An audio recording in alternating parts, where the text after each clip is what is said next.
नमस्कार दोस्तों, एक बार आप सभी का फिर से इंडोनेशिया ब्लॉगर चैनल पर स्वागत है। तो फिर से नए लोकेशन पे आया हुआ हूँ जो पटना से लगभग 30 किलोमीटर की दूरी पे पड़ता है और यह इलाका मनेर के नाम से जाना जाता है।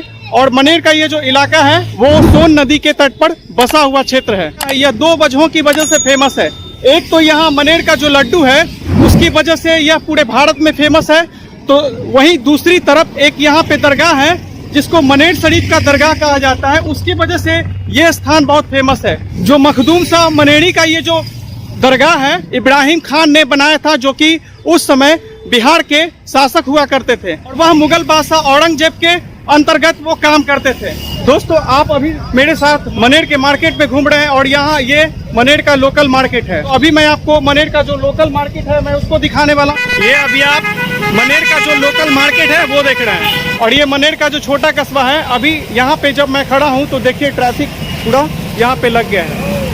आप जब मनेर आइएगा तो अगर आप गांधी मैदान के साइड से आते हैं तो आपको इसी रूट से आना पड़ेगा। जो ट्रक लगा हुआ देख रहे हैं आपको इसी रूट से आना पड़ेगा और मनेर थाना के पास आपको ऑटो वाले रोक देंगे। भैया देखिए एकदम दबंग टाइप के लग रहा है। और अगर बस से आइएगा तो आप बीटा की तरफ से लाया जाएगा और बीटा से जो मनेर शरीफ का जो दरगाह है वो लगभग 5 किलोमीटर की दूरी पे पड़ता है जहाँ मार्केट लगता है। अभी मैं आपको वो दिखा देता हूँ कि मनेर में किस तरह का मार्केट लगता है रोड पे।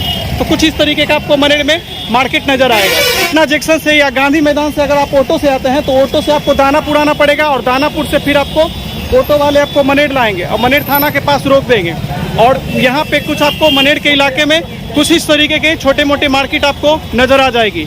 जब आप मनेर शरीफ दरगाह की ओर आगे बढ़िएगा तो रास्ते में आपको इस तरह का कुछ मार्केट आपको देखने को यहाँ पे मिलने वाला है। जो यहाँ की नुगदी की लड्डू होती है मनेर की, वो पूरे इंडिया में आज के समय में फेमस है। ये इसीलिए फेमस है क्योंकि इस लड्डू का जो संबंध है मुगल साम्राज्य के साथ जोड़कर देखा जाता है। ऐसा कहा जाता है कि जो मुगल बादशाह शाह आलम द्वितीय थे, जो कि अंतिम मुगल बादशाह थे, वो यहाँ पे जब मनेर शरीफ के दरगाह पर जब इबादत करने आए थे तो वो अपने बड़े बड़े खानसामे के साथ, जो मिठाई के बड़े बड़े कारीगर थे, उनके साथ यहाँ पे मनेर आए थे और कुछ दिनों तक यहाँ पे वो ठहरे थे। जो कारीगर थे लोकल मिठाई दुकानदारों से उनकी अच्छी खासी दोस्ती हो गई थी, जिसके बाद ये जो लड्डू बनाने की कला है उन्होंने मनेर वासियों को सिखाया। ये जो नुगदी का लड्डू है जो कि मनेर का लड्डू के नाम से यहाँ फेमस है, इस लड्डू के नाम से मनेर पूरे भारत में फेमस हुआ।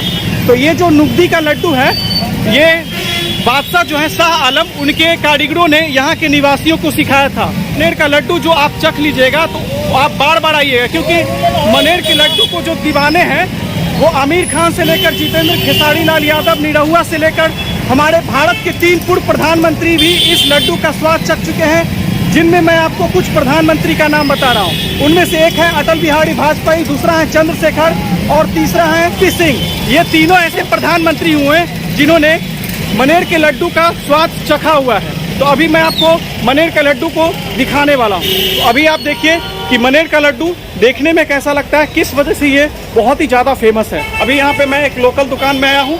पहले मैं जो मनेर का लड्डू है मैं उसको दिखाने वाला हूँ कि यहाँ का लड्डू क्यों फेमस है।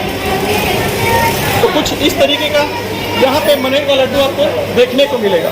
ये जो आप देख रहे हैं सिंपल वे में, ये जो लड्डू है खाने में इतना स्वादिष्ट होता है कि आप पूछिए मत। अगर एक बार आप मनेर का लड्डू का स्वाद चख लिए तो आमिर खान की तरह आप बार बार यहाँ का लड्डू चखने बिहार जब भी आएंगे तो मनेर आना पसंद करेंगे। और आज के समय में मनेर निवासी जो हैं इस तरह के लड्डू को बनाने में महारत हासिल कर चुके हैं। इसी वजह से इस लड्डू की वजह से पूरा जो मनेर का नाम है आज पूरे भारत में फेमस हो चुका है।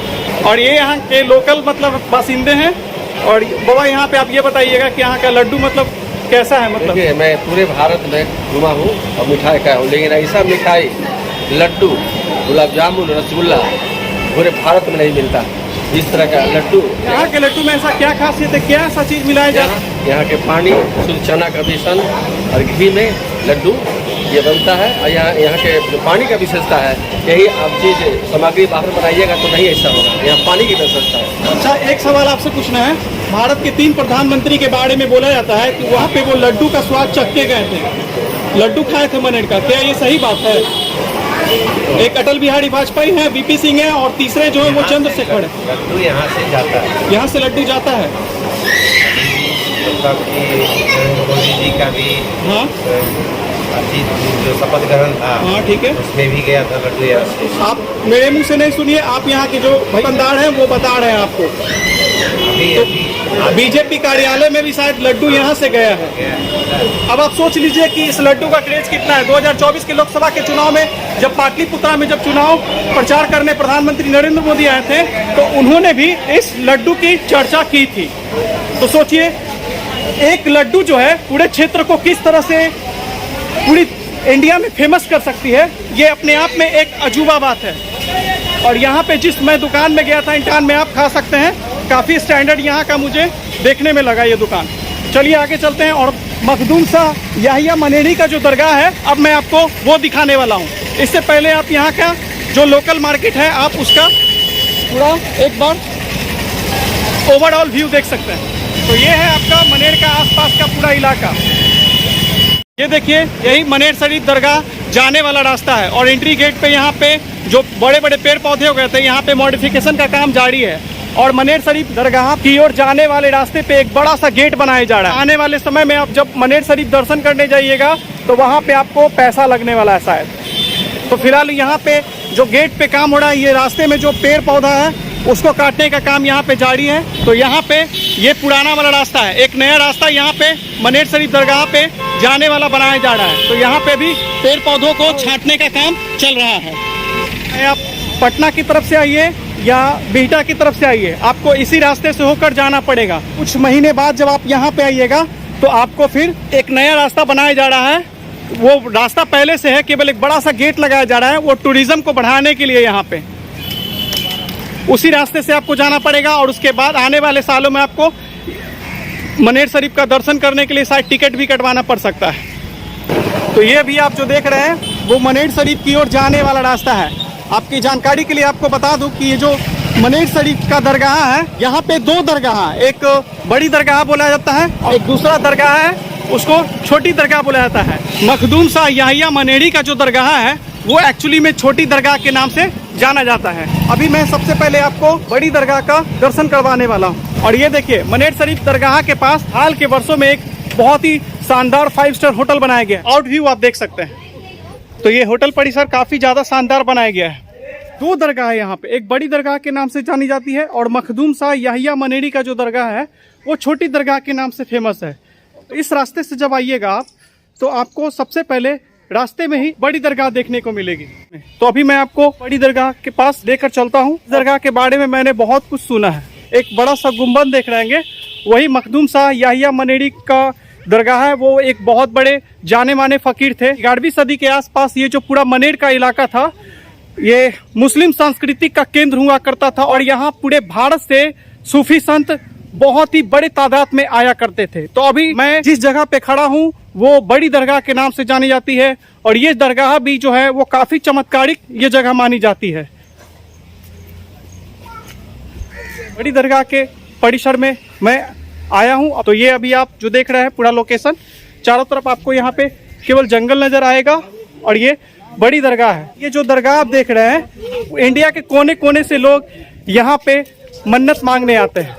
तो यहाँ पे कुछ बाबा बैठते हैं, यहीं पे आप लोग बैठते हैं बाबा लोग यहीं पे बैठते हैं। ये आप यहाँ पे देख रहे हैं एक स्ट्रक्चर जो शाहदुल की चिड़िया बोला जाता है, जिनकी शादी यहाँ पे नहीं हो रही है। अगर इस घोड़े के पीठ पर आकर बैठ जाएं और मन्नत मांगे तो वो उनकी शादी हो जाती है और यहाँ पे जो भी कुछ मन्नत मांगे तो वो मुराद उनकी पूरी हो जाती है। इस शाहदुल की चिड़िया के बारे में एक कहानी बाबा ने हमें, जो फकीर बाबा वहाँ पे बैठे हुए हैं, उन्होंने यह सुनाई कि ये जो शाहदुल की चिड़िया हैं एक बार हाथी के बच्चे को लेकर उड़ रही थी। ऐसी कहानी मुझे फकीर बाबा ने सुनाई थी यहाँ पे। तो यहाँ पे ज़्यादातर लोग, बहुत दूर दूर से लोग मन्नत मांगने के लिए यहाँ पे आते हैं। बड़ी दरगाह है, इसके अंदर कुछ खास आपको देखने को नहीं मिलेगा। बड़ी दरगाह का आप जो जाने का हिस्सा है तालाब के साइड से आप वो देख रहे हैं।